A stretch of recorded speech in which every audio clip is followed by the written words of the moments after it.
KSU Kannur ജില്ലാ president MC അതുലിനെതിരായ ലൈംഗികാതിക്രമ പരാതിയിൽ കേസെടുത്തു. ലൈംഗിക ഉദ്ദേശത്തോടെ ശരീരത്തിൽ സ്പർശിച്ചുവെന്ന യുവതിയുടെ പരാതിയിലാണ് കേസ്.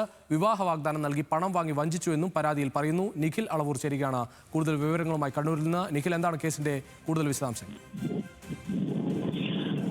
ഏതായാലും വിവാഹ വാഗ്ദാനം നൽകി 1.5 ലക്ഷത്തിന് മുകളിൽ പണം കൈപ്പറ്റി. പിന്നീട് ഈ പണത്തിൽ ഇനിയും 1/2 ലക്ഷത്തിന് മുകളിൽ പണം തിരികെ നൽകാനുണ്ട്. ഇതിനിടയിൽ വിവാഹ വാഗ്ദാനത്തിൽ നിന്ന് പിന്മാറുകയും ചെയ്തു. അങ്ങനെ വഞ്ചന നടത്തി എന്നുള്ളതാണ് പരാതിയിൽ പറഞ്ഞിരുന്നത്. ഇതിനൊപ്പം ഒരു യാത്രയ്ക്കിടയിൽ തന്നോട് ലൈംഗികോപദ്രവം ഉണ്ടായി എന്ന കാര്യം കൂടി പരാതിയിൽ പറയുന്നുണ്ടായിരുന്നു.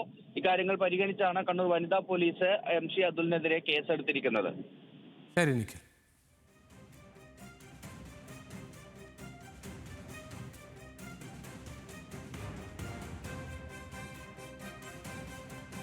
എന്തായാലും KSU ജില്ലാ പ്രസിഡന്റ് MC അതുലിനെതിരായ കേസാണ്. ആ കേസ് നേരത്തെ അത് വലിയ വിവാദമായി നിൽക്കുന്നുണ്ടായിരുന്നു. പക്ഷേ ഒടുവിൽ ആ പരാതിയിൽ കേസെടുത്തിരിക്കുകയാണ്.